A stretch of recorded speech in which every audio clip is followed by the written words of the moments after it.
안녕하세요. 안녕하십니까, 눈먼카고입니다. 네, 안녕하세요. 조관입니다. 정말 오랜만에 인코텀즈 들어와 보네요. 아이고, 인코텀즈 보고 싶었다. 인코텀즈. 그래요? 아니, 그동안 어디 있었니, 인코텀즈? 그동안에 제가 좀 편안했습니다. 왜요? 또 이거 준비할 일이 없어가지고 뭐 준비할 거 없잖아. 원래 이거 뭐 다 알고 있는 거라면서요. 알고 있는 거랑 예. 그 설명하는 거랑 어떻게 하면은 또 설명을 잘할까 이 고민 뭐 이런 것도 어이구, 고민도 하는구나. 해본 적은 없지만 이제 그 3월이잖아요. 네. 3월이니까 다시 한번 이제 봄이 오는 것처럼 4월은 잔인한 달 뭐 이러면 지금 3월이네. 좀 덜 잔인하네요. 아니, 3월은 춥다. 그래 추워요. 음. 그 FCA죠. EXW는 우리 그 다른 규칙들을 보기 위해 가지고 몸풀기 이렇게 한다고 이제 길게 봤잖아요. 그래서 이제 FCA부터는 이제 핵심적인 내용만 이렇게 간추려서 이렇게 봤으면 좋겠는데. 근데 핵심적인 내용만 간추리지 마시고, 네. 중요한 내용은 또 짚어주세요. 그래서 FCA를 보자 보면 뭐 인코텀즈 규칙들이 가장 중요한 거는 뭔가요? 인도 위험 비용이에요, 그죠? 예. 그래서 인도를 어떤 식으로 인도하게 되면 당연하게 위험 이전된다 이렇게 돼 있죠, 그죠? 예. 그래서 인도라는 개념은 위험 이전될 수 있는 상태로 놔두는 것, 그게 인도다 이렇게 보시면 되는 거고. 근데 이제 FCA 같은 경우에는 인도 장소가 어디냐에 따라서 위험을 이전시키는 방법이 다르다라는 거죠. 아, 그래요? 그 뜻을 다른 뜻으로 얘기를 갖다 하게 되면 인도 방법이 인도의 장소에 따라 다르다라는 거죠. 아, 그래서 인도한다는 위험이 이전될 수 있는 상태로 놔둔다 이런 의미가 되는 거고, 위험이 이전되는 상태로 놔두는 방법은 인도의 장소가 어디냐에 따라서 달라진다라는 거죠. FCA가 갖고 있는 특징인데, 그래서 인도 장소가 매도인의 영업소 구내인 경우와 매도인의 영업소 구내가 아닌 경우로 이렇게 두 가지로 나눠지겠다라는 거예요. 그래서 딜리버리 앤 리스크가 그 익스플래니토리 노트 제일 첫 번째 이렇게 나와 있죠. 제일 첫 번째. 그래서 인도는 어떻게 하면 위험 이전될 어떻게 할 것인가. 그래서 앞에 first에 보게 되면 요거는 인도 장소가 셀러의 영업소 구내인 경우가 되는 거. 그 다음에 second가 이렇게 나와 있죠. second 요거는 is another another place. another place라는 얘기는 셀러즈 프레미스가 아닌 셀러의 영업소 구내가 아닌 경우다. 이렇게 보시면 되겠죠. 그래서 첫 번째, 셀러의 영업소 구내일 때는 굿자 딜리버드, 물건 자체가 인도되어집니다. 인도되어집니다라는 것은 다른 말로 하면 위험이 이전되어집니다. 라는 거죠. 예. 어떨 때 위험이 이전되는지 보니까 when they are loaded, 위에 적재되었을 때 위험이 이전된다. 자, 어디에 적재되는지 보니까 on the means of transport arranged by the buyer. 바이어가 수배한 운송 수단에 이렇게 적재되었을 때 인도되어진다. 그러면 바이어가 수배한 운송 수단에다가 물건을 이렇게 올려두면 위험 이전된다. 그 뜻이죠. 그러면 당연히 올리는 거는 셀러의 의무겠네요. 그렇죠. 셀러의 의무가 되는 거고. 로디드 되었을 때니까, 그지? 그렇죠. 그래서 원래 FCA는 누가 운송계약 체결을 했죠? F로? 매수인이 운송계약 체결을 하죠. 예. 그래서 매수인의 차량이 이렇게 가지러 왔어. 아이고 먼 데서 오셨네요 하고 차에다가 이렇게 이쁘게 실어주는 거죠. 좀 농담이지만 네. 누가 짐 자전거 타고 와가지고 네. 요 뒤에 좀 실어주세요 그러면 딱 실으면 되는 거네. 그렇죠. 그러니까 민서니까, 그지? 여기에 뭐 자전거든 뭐 비행기든 뭐 그렇죠. 헬리콥터든 관계없다는 거잖아요. 그렇죠. 운송 수단 뭐 이렇게 되니까. 그 다음에 이제 그 세컨드 두 번째 보니까 이제 다른 장소죠. 다른 장소로 보니까는 when the named place는 그 당사자들이 인도하기로 지명한 장소가 another place라는 거죠. 그래서 another place는 매도인의 영업소 구내가 아니라는 거죠. 뭐 조건이 4개나 있네. 그래서 그거는 이제 차차 읽어보면 이렇게 되는 거고요. 자, 그래서 그 다른 장소에 있을 때는 굿자 딜리브드. 그래서 물건 자체가 인도되어집니다. 라는 겁니다. 그래서 자, have been loaded on the seller's means of transport. 셀러즈? 셀러가 이제 위에 거는 바이어가 실러 온 거고 셀러가 이제 싣고 갈 거예요. 다 예. 자기 영업소가 아닌 장소로 지금 셀러가 싣고 가겠죠. 싣고 가가지고 목적지에 이제 도착을 갖다 했죠. 네. 그 다음에 준비가 됐죠. 뭐 할 준비가 됐죠? 내릴 준비가 돼 있네. 내릴 준비가 됐죠. 어디서? From the seller's means of transport라고 됐으니까 셀러의 운송수단에서 내릴 준비가 된 상태에서 라는 거죠. 아, 그러니까 이제 미안해. 내려줬어요? 내려주지 않았어요? 안 내려줬네. 그래서 셀러가 먼 데까지 가지고 갔으면 내리는 거는 인간적으로 네가 해라. 그런 거죠. 내릴 수 있는 장비도 누구 쪽에서 갖고 있겠어요? 바이어 쪽에 장비가 있겠죠. 자, 그렇게 되는 건데, 자, 그래서 at the disposal of the carrier라고 돼 있어요. 누구의 처분 상태로? 운송이네. 운송인의 처분 상태 그 또는 운송인은 바이어가 어레인지. 그래서 운송인 또는 another person, 운송인 이외의 자죠. 그 누가 지정한 거예요? 바이어가 지정. 바이어가 지정한. 그래서 위에 걸 보면 이제 그 매수인이 쪽에서 가지러 왔다라고 되면 뭐라고요? 가지러 왔다라고 하면 실어주는 거고, 매도인이 이제 가지고 가서 인도하게 되면 뭐라고요? 내려줄 의무는 없다. 이렇게 보시면 되겠죠. 그래서 과거에 이것을 해설해 놓은 교수님들의 책들을 보게 되면 예. 위에 거는 매도인의 영업소에서 물건을 갖다 그 컨테이너에 적입하는 FCL 화물에 적용될 것이다 라고 얘기를 갖다 하고 있고, 세컨 두 번째 나와 있는 매도인 영업소가 아닌 장소는 아마 CFS에서 물건의 컨테이너 적입 장소가 적입이 이루어질 때를 갖다 위한 규정이다 라고 설명을 갖다 해 놓으셨어요. 그렇게 단정 짓기는 쉽지 않은 것 같은데. 근데 이제 대충 보다 보면 대충은 뭐 말이 되긴 되는데. 예, 그래서 그렇게 했다라고 이렇게 얘기를 갖다 하는데 제가 했다라고 하면 안 되지. 왜 그래 자꾸 태클을 걸고 그래요? 제가 그 ICC 그 모임에는 가지는 않았지만 아마 거기서 나왔던 얘기를 갖다 설명해서 옮겼을 거예요.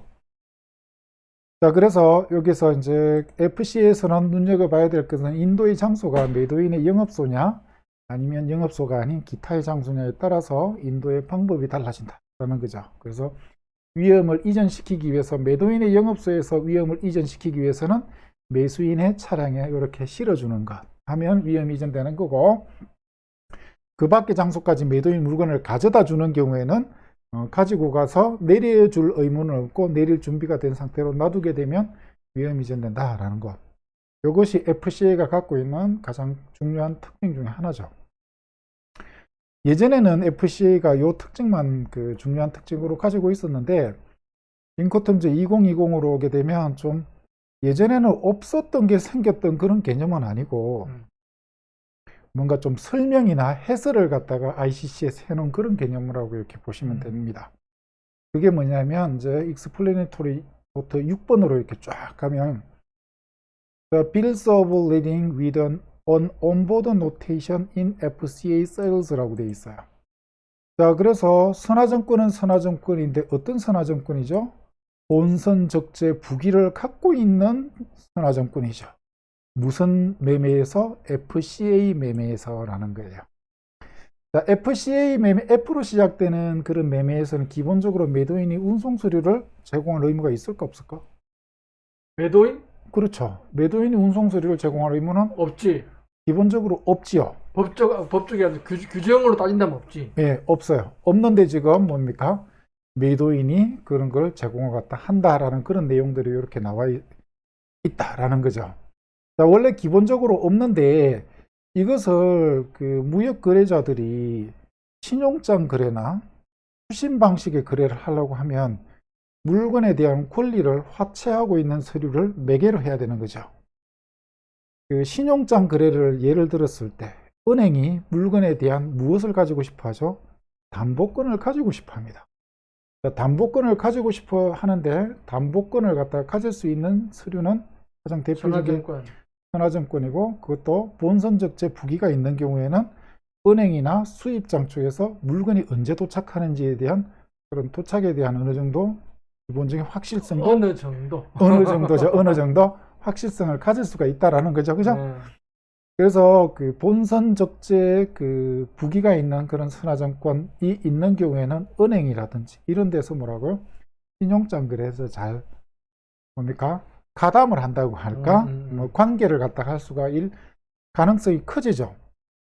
그런데 기본적으로 F로 시작되는 조건에서는 매도인이 그러한 서류를 제공하는 의무가 없다라는 거예요. 네. 그래서 그 인코텀즈를 사용하는 사용자들이 유럽 쪽에서는 이 FCA 사용 비율이 한 40%까지 된다고 합니다. 이게 굉장히 높은데 FCA가 사용 빈도가 40% 되는데 신용장 거래도 못 쓴다. 이거 어떻게 하면 좋겠습니까?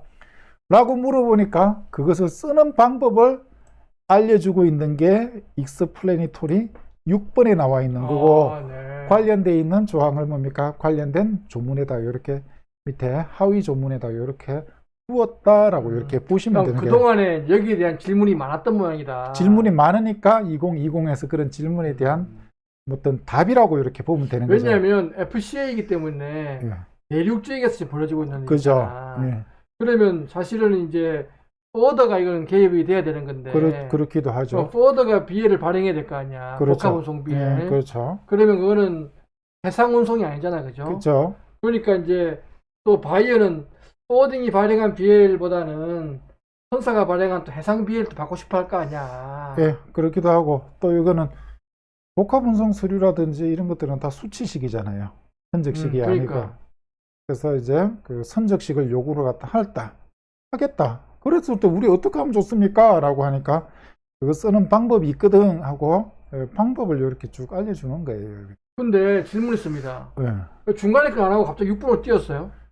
FCA가 중요한 게 1번하고 6번이라고. 이 두 개가 중요하다고. 나머지는 지금까지 잘 들었으면. 그래서 한번 풀트는 줘야지. 6번 보고 넘어가면 되죠. 네.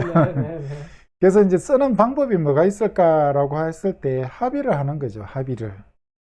그래서 이게 인코텀즈는 기본적으로 매도인의 의무와 매수인의 의무잖아요. 네. 그리고 인코텀즈는 매도인과 매수인의 의무인데 요것을 규율하는 규정을 ICC에서 만든 게 인코텀즈고 네. 요것은 강제 규정이다, 임의 규정이다. 임의 규정이다. 임의 규정이기 때문에 안 지켜도 뭐 약속이나 합의에 의해서 그 내용을 변경시킬 수 있다라는 거죠. 안 지켜야 되는 게 아니고 변경을 시킬 수 있는 거죠. 변경이 그래서 아니고. 그럼 강제 규정은 어디서 바꿀 수가 없나? 바꿀 수가 없는 계약에 써도? 그렇죠. 바꿀 수가 없죠. 그래? 형사 문제 이런 것들은 강제 규정이잖아요. 그 우리 저 무역 거래할 때 뭐 관세법 규정 이런 건 강제 규정이고 세관하고 막 합의를 갖다 볼 수 있는 영역은 거의 없고 그런 거잖아요. 그렇구나. 그래서 임의 규정이라는 것들은 그 일일이 합의하기 어려운 부분을 갖다 메꿔주는 거 그런 게 임의 규정이에요. 인코텀즈는 100% 임의 규정이죠. 그래서 그 계약의 내용이 불충분하게 합의를 못 보니까 빈 부분을 메꿔주는 게 인코텀즈고 그 다음에 뭔가 약속을 했는데 약속의 내용이 불분명할 때 그걸 해석하는 해석 기준으로 적용하는 게 인코텀즈잖아요. 그래서 쓰는 방법을 가만히 보니까 원래는 매도인은 매수인에게 뭐 할 의무가 없어요? 선화 본선적재 부기가 있는 선화증권을 인도할 의무가 없어요. 인도할 의무가 없는데 그것을 갖다가 전달할 수 있게끔 인코텀즈의 FCA 규칙을 변형해서 쓰면 되거든 이라고 안내를 해주는 거예요. 그러면 어떻게 해서 변형을 갖다 하느냐라고 하면 매도인한테 매수인한테 의무를 지우는 거예요. 매수인한테 어떤 의무를 지우냐면 매수인이 시키도록 의무를 지우는 거죠. 누구한테? 매수인이 운송인을 고용했을 건데 운송인으로 하여금 뭔가를 시키도록 하는 그런 의무를 지우는 거예요. 그럼 무엇을 하도록 시키는 의무를 지우는 거냐면 본선적재 부기가 있는 선화증권을 누구한테 제공하도록? 매도인에게 제공하도록 의무를 부과를 하는 거예요. 매도인에게 제공하도록 의무를 부과하게 되면 매도인 같은 경우에는 매수인이 의무를 이행하게 되면 매도인은 자연스럽게 본선적재 부기가 있는 선화증권을 입수하게 되겠죠. 그 입수한 선화증권은 뭐라고요? 신용장 거래를 하거나 추심 거래를 갖다 하게 될 때 은행을 통해서 매수인에게 전달하면 되겠다라는.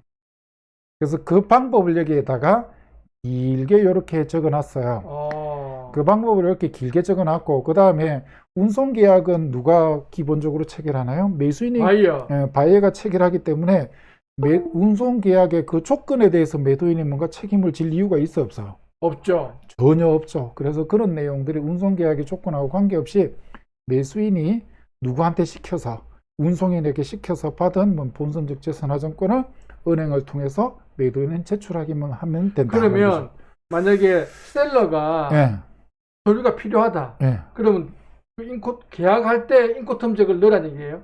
그렇죠. 인코텀제에다가 매수인 쪽에서는 매수인의 의무로서 매수인이 자기가 계약한 운송인으로 하여금 그 본선적재 부기가 있는 선화증권을 매도인에게 제공하도록 그런 의무를 갖다 부과를 하는 거죠. 그럼 그거는 딜리버리 한 때가 아니고 예. 나중에 실리고 난 다음에 줄 수 있는 거네. 그죠. 실리고 난 다음에 본선적재 부기가 붙고 나서 이제 줄 수가 있는 거죠.